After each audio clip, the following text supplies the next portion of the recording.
As soon as TJ Lane walked in, he was executing his plan, taking off his button-down shirt to reveal this. A white t-shirt with the word killer scribbled on it, showing it off with a smug smile on his face. The notion of youth typically conjures images of innocence, yet history's youngest serial killers starkly contradict this ideal. Their harrowing deeds are a disturbing testament to the dark potential that lies within. We explore the unsettling journeys of these individuals, whose early lives were marked by acts of inexplicable violence.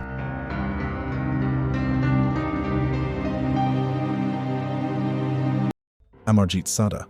Amarjit Sada is an exceptionally rare case of a child serial killer, earning the title of the world's youngest serial killer for allegedly taking 3 lives before the age of 8. He was born in the village of Mushahar in Bihar, India, to parents who struggled to make ends meet. Amarjit was a somewhat solitary child who found solace in activities like climbing trees and exploring the local area. His life took a disturbing turn when his aunt, who had found a job in the city, entrusted him to care for her child as well as his younger sister while she settled into her new job. While in his care, Amarjit reportedly engaged in shocking acts of cruelty. He began by pinching and slapping the baby, seemingly deriving amusement from the infant's cries. Disturbingly, his actions escalated as he placed his hands around the baby's throat in an attempt to stop its breathing. After killing his cousin, he buried the baby beneath grass and returned home. When Amarjit confessed to his mother, she was understandably shocked. Although his father physically punished him for the crime, they chose not to involve the police and fabricated a story for the aunt. His next victim was his 8-month-old sister, whom he strangled as his parents slept. According to his uncle, some family members were aware of the crimes, but they considered them family matters. The crimes remained unreported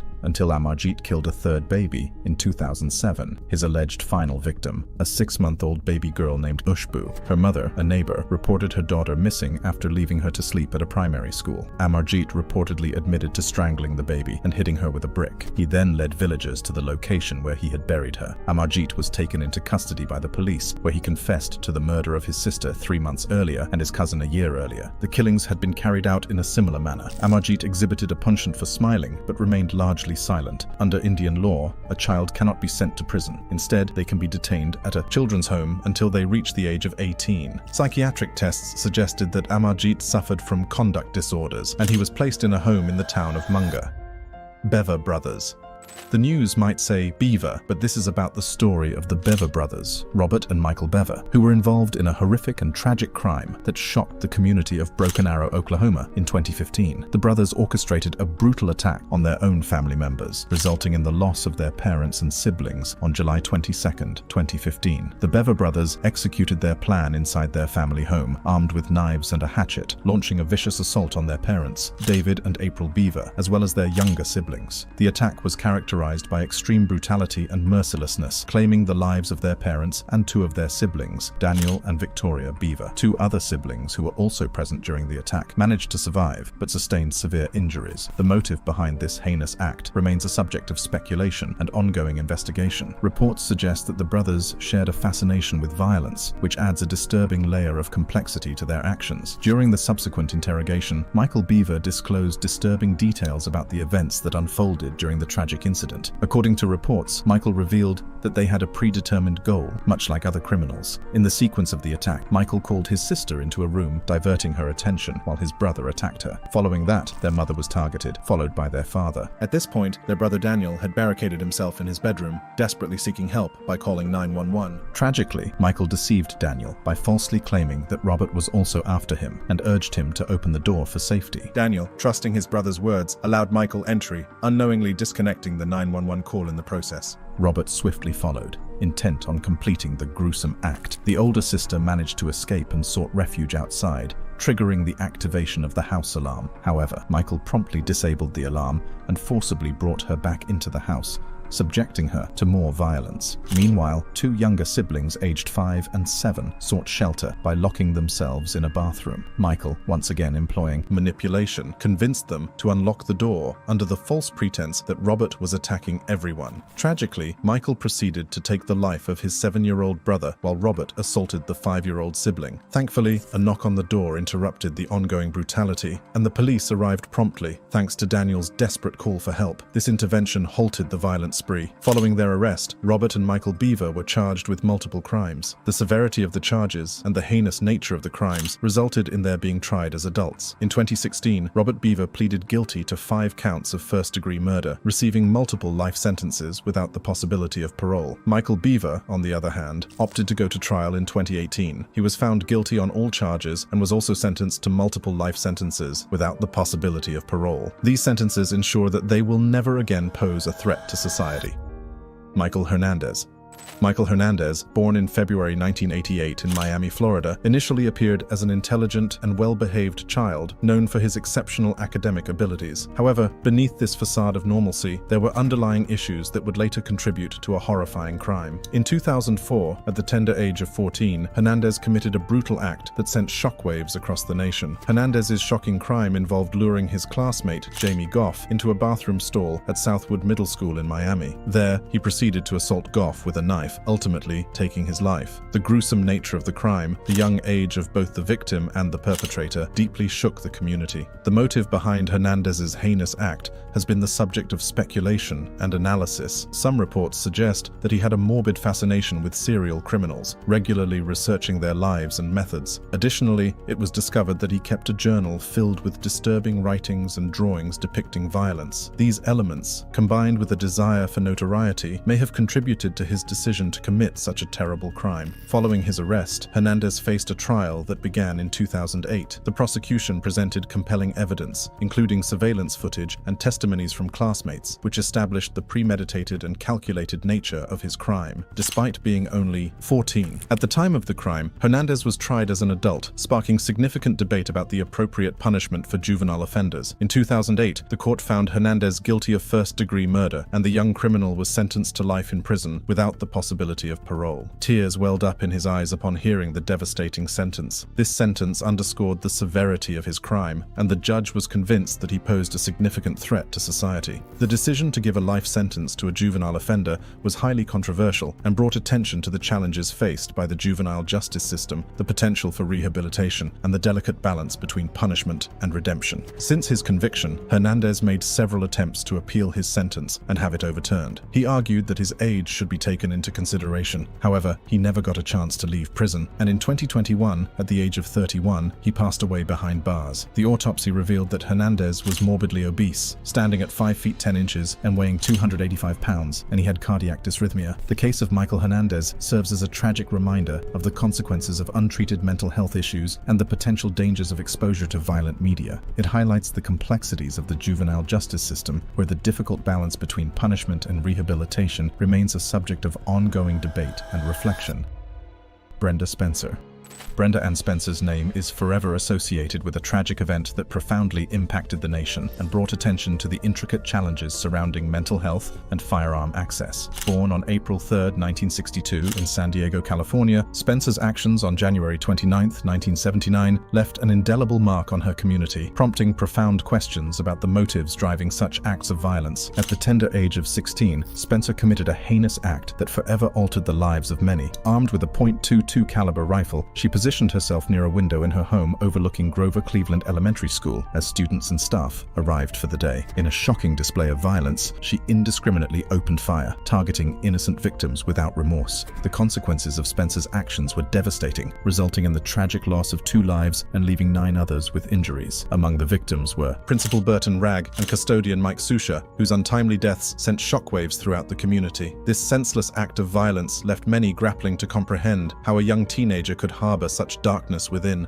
In the aftermath of her arrest, Spencer's infamous response to the question of her motive only deepened the mystery. When asked why she had done it, she callously replied, "I don't like Mondays." This chilling statement left observers astounded and perplexed as they searched for answers that could provide some semblance of understanding in the face of such an inexplicable act. As the legal proceedings unfolded, it became evident that Spencer's troubled upbringing had played a significant role in shaping her path. Reports revealed a history of violent tendencies and depression, profession. It was discovered that she had developed a fascination with firearms, even requesting a gun as a Christmas gift, which her father regrettably granted. In 1980, Spencer faced trial for her crimes and was found guilty of multiple charges, including taking lives and multiple counts of assault with a deadly weapon. Due to her status as a minor at the time of the offenses, she was sentenced to 25 years to life in prison. Despite numerous appeals over the years, Spencer's sentence has been upheld, and she remains incarcerated. Her case stands as a solemn reminder of the far-reaching consequences of violent acts and underscores the critical importance of addressing mental health concerns at an early stage. Additionally, it reignited discussions about the need for stricter gun control measures to prevent firearms from falling into the wrong hands, especially those struggling with mental health issues. Edmund Kemper. Edmund Kemper, also known as the Co-Ed Killer, is a notorious American serial criminal who committed a series of gruesome crimes in the 1970s. His shocking acts of violence and the chilling nature of his offenses have earned him a place as one of the most infamous and extensively studied serial criminals in history. Born in 1948 in Burbank, California, Kemper exhibited disturbing behavior from a young age. He had a troubled relationship with his parents, particularly his mother, towards whom he harbored deep resentment. Kemper's childhood was marked by violent fantasies and the tormenting and killing of animals, which are often considered warning signs of future violent tendencies. Kemper's criminal activities began in 1964. He was just 15 years old. He took the lives of both his grandparents, shooting his grandmother and attacking his grandfather with a knife. Kemper later claimed that these acts were driven by his desire to experience the sensation of taking someone's life and to exert control over life and death. After spending years in a mental institution, Kemper was released in 1969. Despite concerns raised by psychiatrists about his potential for violence, tragically, their fears were validated. Kemper went on to commit a series of brutal crimes in the early 1970s, primarily targeting young women, earning him the infamous nickname Co-Ed Killer. Kemper often picked up hitchhiking college students, bringing them to isolated locations where he would strangle and dismember them. Kemper's violent tendencies escalated further, culminating in the murder of his own mother and her friend in 1973. He decapitated his mother and engaged in disturbing acts involving her body before disposing of it. Following this, he voluntarily surrendered to the police, confessing to the series of horrifying crimes that had terrorized California. In 1973, Kemper was found guilty of 8 counts of first-degree murder and was sentenced to life imprisonment without the possibility of parole. Despite his heinous crimes, Kemper has been a subject of fascination for researchers and psychologists due to his high level of intelligence and articulate nature. Throughout his time in prison, he cooperated with psychological and criminal profiling experts, providing valuable insights into his mind and the motivations behind his crimes. His case has significantly contributed to our understanding of serial criminals. James Fairweather. James Fairweather, more commonly known as the Colchester Killer, was born in 1999. Fairweather gained notoriety as one of the youngest convicted serial criminals in the United Kingdom, shedding light on the unsettling capacity for violence within teenagers. His dark chapter unfolded in Colchester, Essex, between March and June 2014, when he was a mere 15 years old. During this period, he embarked on a gruesome spree of crimes that claimed the lives of 2 innocent individuals. The first victim was James Atfield, a 33-year-old man with brain damage who frequented the town's parks. Fairweather targeted Atfield in a savage attack, brutally assaulting him with a knife over 100 times. The following morning, a horrified passerby discovered Atfield's lifeless body, sending shockwaves through the community. Only 2 months later, Fairweather struck again, selecting another unsuspecting victim. This time, his target was Nahid Almania, a 31-year-old Saudi Arabian student simply walking to the University of Essex. Fairweather ambushed her, assaulted her with a knife, and callously left her to succumb to her injuries on the path. The series of brutal crimes plunged Colchester into a state of fear and panic as residents grappled with the terrifying realization that a young, seemingly unassuming teenager could commit such heinous acts. The police worked tirelessly to apprehend the criminal, leaving no stone unturned in their investigation. In a twist of fate, Fairweather's capture resulted from his own chilling boasts and threats made to a friend. Alarmed by his unsettling statements, the friend bravely reported them to the authorities, leading to Fairweather's arrest in June 2014. During police questioning, questioning, Fairweather confessed to his crimes, further solidifying his guilt. He claimed to have heard voices that urged him to make sacrifices. In 2015, Fairweather stood trial and was convicted on 2 counts of murder. The judge recognized the severity and brutality of his actions, and Fairweather was handed a sentence of 27 years. The court acknowledged that he posed a significant risk to the public, serving as a chilling reminder of the destructive capabilities that can lurk within such a young individual. James Fairweather's name will forever be associated with a dark chapter in the history of Colchester. His crimes serve as a chilling reminder that evil can emerge unexpectedly and that vigilance, empathy, and preventive measures are essential in ensuring the safety and well-being of communities.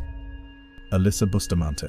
Alyssa Bustamante, born in 1994 in Missouri, became known for committing a horrifying crime at a young age that sent shockwaves throughout the nation. On October 21, 2009, when she was just 15 years old, Bustamante brutally assaulted her 9-year-old neighbor, Elizabeth Alton, in their St. Martin's neighborhood. Bustamante lured Elizabeth into the woods, strangled her, and then proceeded to assault her with a knife. After taking her life, she buried Elizabeth's body in a shallow grave and attempted to conceal the evidence of her crime. The true motive behind Bustamante's actions was later unveiled during her trial. Testimony revealed that she had a troubled childhood marked by neglect and abuse. She also grappled with mental health issues, including depression and a history of self-harm. Bustamante had displayed a disturbing fascination with death and violence, as evidenced by her writings and drawings. The shocking nature of the crime and Bustamante's young age ignited a nationwide debate on the appropriate punishment for juvenile offenders. Some argued for leniency, considering her age and the potential for rehabilitation.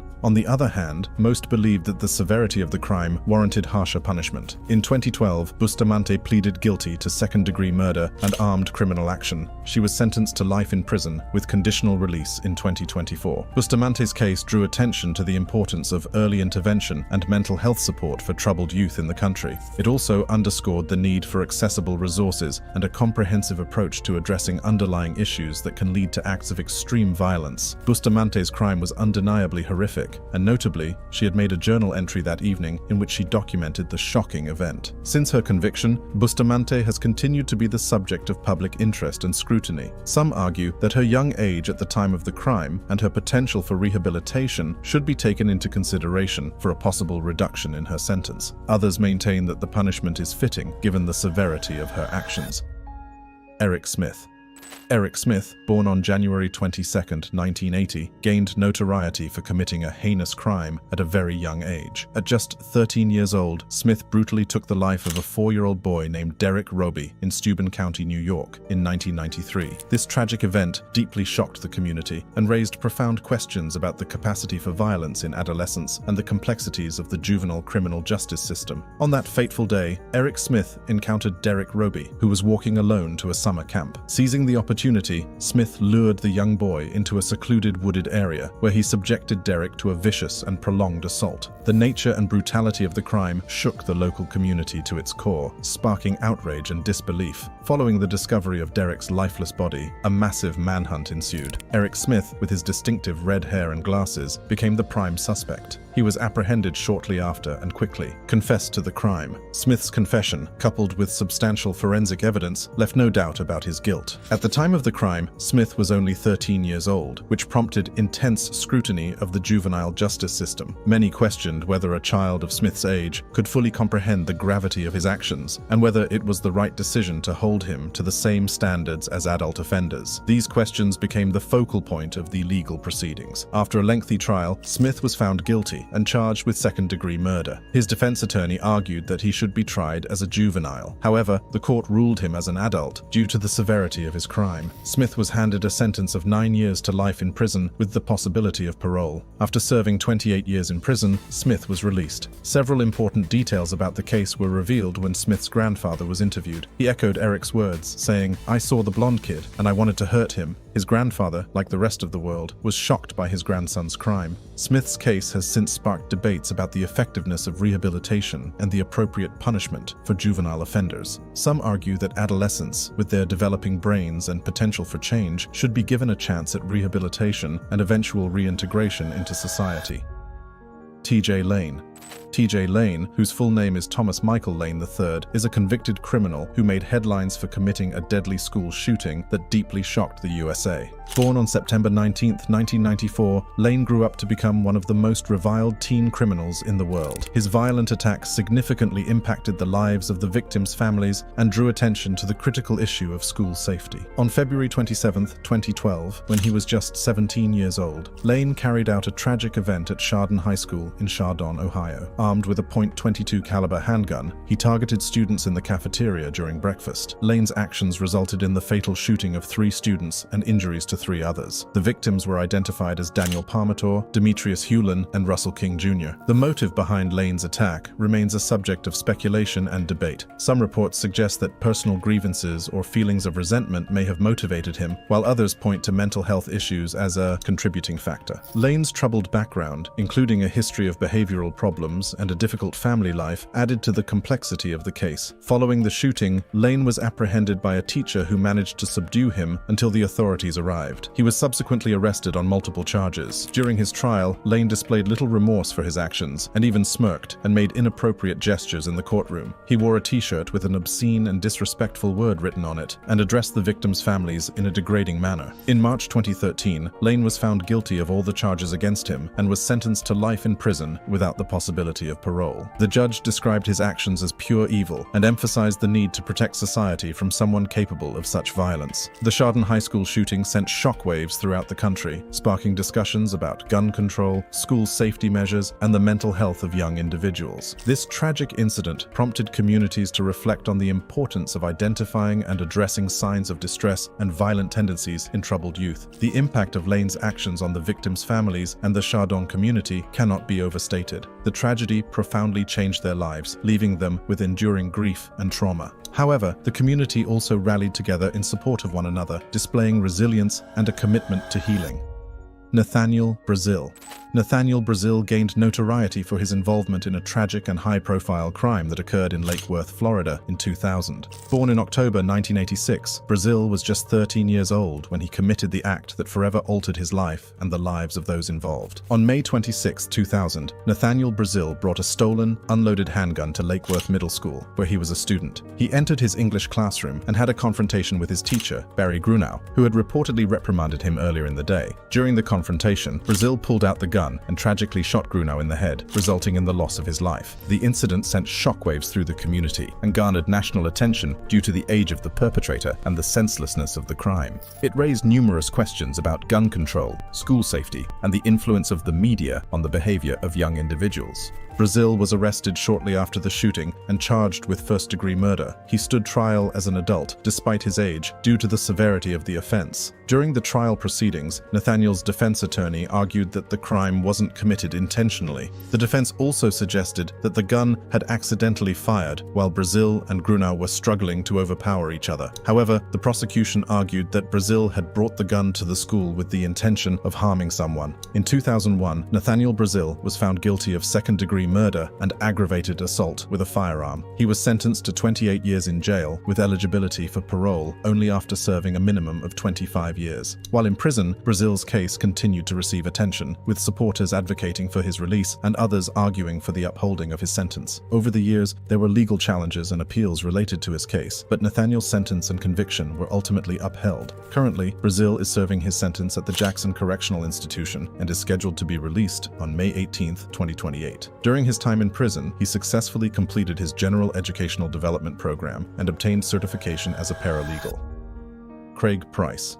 Craig Price, also known as the Warwick Slasher, is a convicted serial criminal whose heinous acts garnered notoriety for the chilling crimes he committed in Warwick, Rhode Island during the late 1980s. Price's crimes and the intricacies surrounding his case continue to captivate public attention, raising profound questions about the nature of evil and the complexities of the criminal justice system. Craig Price was born on October 11, 1973. His violent tendencies became evident at an early age when he began engaging in animal cruelty and displaying aggressive behavior. California. However, it wasn't until 1987, at the tender age of 13, that Price embarked on a spree of brutal assaults that sent shockwaves through the community. Price's first victim was Rebecca Spencer, a 27-year-old woman whom he encountered while she was jogging near her home. Price broke into her house, brutally attacked her, and left her lifeless body behind. Less than a year later, he struck again, this time targeting a neighborhood couple, Joan Heaton and her two daughters, Jennifer and Melissa. Price broke into their home, brutally assaulting all three victims. Warwick community was gripped with fear as the criminal remained at large. Eventually, suspicion fell on Craig Price, who had a history of violent behavior and had been previously involved with the police. Price was arrested in 1989 after a witness came forward with incriminating information, and he eventually confessed to the crimes. The shocking aspect of Price's crimes lies not only in their brutality, but also in his age at the time of their commission. At just 15 years old, Price became one of the youngest serial criminals in American history. This fact sparked debates about the nature of juvenile violence and the appropriate response from the criminal justice system. Due to his age, Price was initially convicted as a juvenile and sentenced to serve time in a youth detention facility until his 21st birthday. However, his violent tendencies persisted while in custody, and he assaulted fellow inmates, even taking the life of one. This led to a reassessment of his case, and in 1992, Price was convicted and sentenced to a lengthy prison term. Throughout his incarceration, Price has remained a highly controversial figure.